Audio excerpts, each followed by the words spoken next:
Tonight's meal is Thai chicken curry, and we're using Quorn vegetarian chicken tonight in the curry.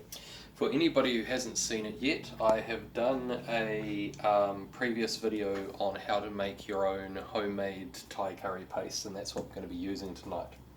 So on the stove here, usually I use olive oil, but tonight I'm just using a little bit of canola oil, which is a very neutral flavour. And I'm just going to add a couple of drops, probably about 2 teaspoons worth of sesame oil to that, just to give it a touch of flavour. But this is a dish that you don't want the oil flavouring the dish, because all of your flavours are going to come from your curry paste. Now, the best thing about making a curry paste is that you've already done most of the work for your meal. Here is your flavours all in one. So to this, once we've got the oils up to the temperature, we are going to add our curry paste and saute it nicely before we add the rest of our ingredients.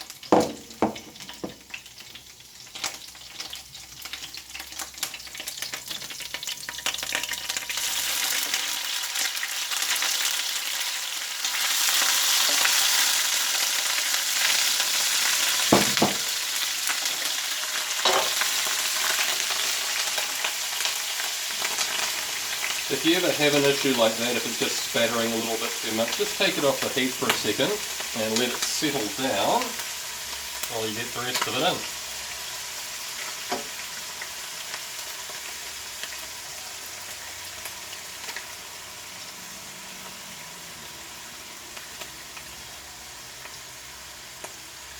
And all of that goodness out of it. Now, if you haven't seen the other video, this is a good hour and a half of our day of pounding and squishing the life out of a whole bunch of herbs and spices to get this delicious homemade curry paste here. And the smells are absolutely divine. It is well worth the effort to go through to make your own curry paste. But if you can't, that's all good. Just get some decent quality one from the store. The benefit of making your own is that you can control what goes into it. You can make it vegan or vegetarian. Tonight this one is not. It has shrimp paste in it. And you can also control, of course, the heat with how many chilies and what type of chilies you add to it. If you want to use less curry paste than this, like if you've got a store-bought one and you just want less spice to it, then I recommend cutting up and adding some Thai basil to it, just so that you keep the lovely green flavour that, the green colours that you want in a lovely Thai green curry. Now, tonight I'm going to try and get away, I'm kind of ad-libbing this as we go, because I'm going to try and get away without actually having to use palm sugar or granulated sugar, and rely on the coconut cream to give sweetness to the dish. But we're going to taste it near the end and see how it's going. You can always add it at the end if need be. Now, unlike some people, I have no objection to using MSG. I think that it's a brilliant source of umami flavour, and it is essentially your sweet salt, or your salty sugar, or however you like to look at it. And I don't see it as any better or worse than salt and sugar. So go ahead and use it if you want. Don't if it gives you headaches or bad stomach. But yeah, it got a really bad rap that I don't think that it deserved back in the day. Now what you're doing here is you literally just want to saute and cook your curry paste through. It's got raw onion and shallots and things in it, so you just want to get them nice and cooked, maybe even slightly brown before you add your fats. And your fats in this dish are your coconut cream. Now, there are a variety of ways that you can cook this. If you're using coconut milk, the recommendation is before you add the curry is actually put the coconut milk in and reduce it until it's almost a paste, and then add your curry paste to that for the fats. I can't be bothered going to that extreme, so I'm just going to go straight ahead and use the coconut cream instead of coconut milk.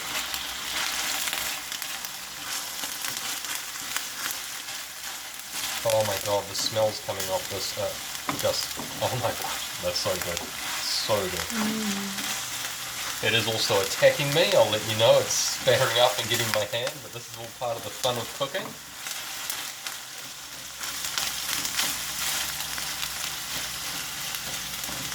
I tell you what, when you've spent so long making something, you appreciate it so much more. And the effort that we went through today to make this curry paste is just, it's worth it. It's so worth it. And you get so much more flavour and so much more satisfaction out of your cooking when you've done this too.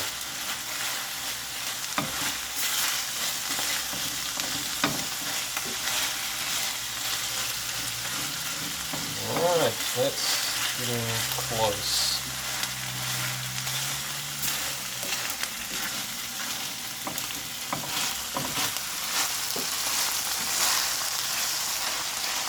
So you can see that it's just starting to brown. This is what you're looking for. You don't want it to colour too much, but you want to get a little bit of brown on the underside and start coming through as you stir it through.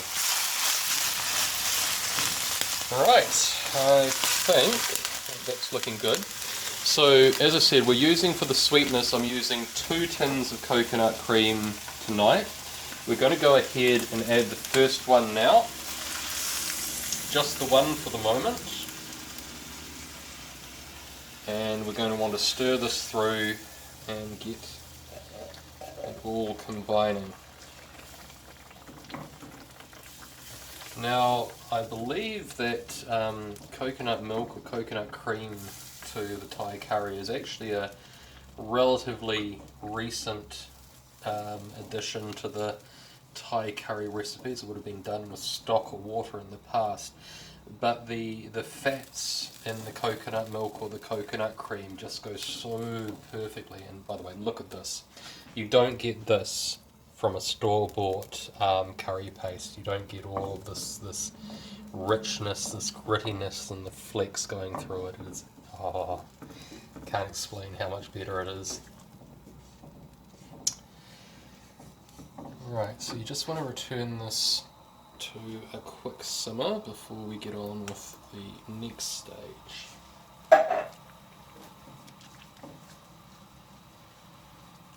Here we go.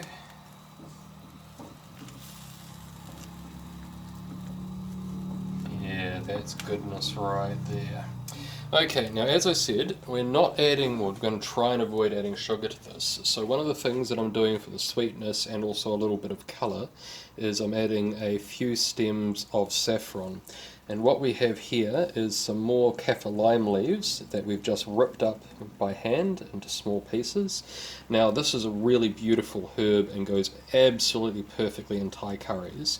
And because it's quite robust, I mean it's the leaf of a lime tree, you want to add it at the start to soften, and it's not going to dissolve, it's not going to discolour, so now is the time to add this. And get that stirred in right there. There we go. Now that's already back at a fast boil, so we want to add the next. Now is time to add our Quorn chicken. Now, I'm not certain, but I believe that Quorn is actually made from some sort of mushroom protein. But I tell you, of all of the vegetarian products that I've tried, it does a very good job of mimicking the real thing. When I first had it on Hell's Pizza, I was actually sort of double checking that somebody wasn't bluffing me and had put cubes of chicken on. It's the right texture, it's the right flavour, it's really good. Now, you might see what else I've got in the bowl here. So we've got, which will be going in a very few seconds, we've got some bamboo shoots, and I like to get the tin bamboo shoots that's cut into thin but wide slices like this. I find that they're the right shape I like to use in my cooking. Bamboo shoots are a unique flavour. You can get them in many ways, but I recommend getting the tins because the preparation is an ordeal in itself and not really necessary. You don't get any additional flavours or anything out of it. You can, however, buy it tinned whole and slice it up yourself however you want. Okay, so whether you're using real chicken or Quorn chicken, you want to get your chicken in here now, and you want to get it coated in your curry paste and your coconut cream. If you are using real chicken and you're using chicken breast, then you actually want to add it later in the dish because it doesn't need to be cooked as much. But if you're doing this more traditionally and you're using authentic Thai recipe, you'd be using a whole chicken just cut into pieces, and you definitely want to be adding it now and getting it all cooking through right from the very start. Alright.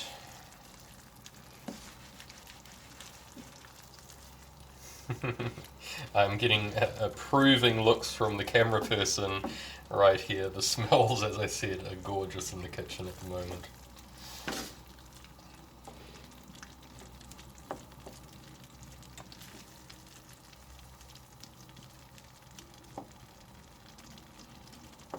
Alright, now once we've got that on, we're just starting to come back to the heat.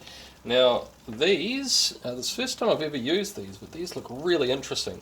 So these are Thai eggplants, and from what I can tell, just like baby eggplants. They've got a slightly softer outer skin than the English eggplants, and of course a lot smaller, and they look absolutely gorgeous. I think they're going to go perfectly with tonight's dinner. So you want to add this in, get all of these cooking.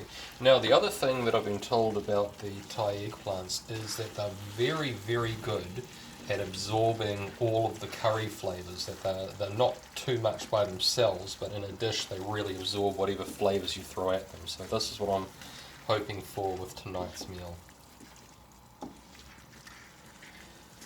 Alright, now once you've got all of this combined, as you can see this is getting a bit thick, so I'm going to thin this down a lot more. So to this we're going to add the second tin of coconut cream. I'll get all of that goodness out of there. And here I have prepared 1 cup of vegetable stock. You can use chicken stock if you're doing it with real chicken. I'm trying to get away from using fish stock, A, because I don't have any on hand, and B, because when I was making the curry paste, it's one of the reasons I chose to use the shrimp paste, is hopefully that's going to give it enough saltiness. But we're going to try it before the end, and if it doesn't have enough salt, we're going to be very careful not to over salt it. Then we're just going to add some standard salt to get the desired saltiness we need. But with any luck, and I'm often lucky when it comes to my cooking, I've already included enough salty flavours in this that it won't need any more. So I'm going to go ahead, we're going to return this to the boil and let this cook for 4 or 5 minutes, and I will come back to you with the next stage.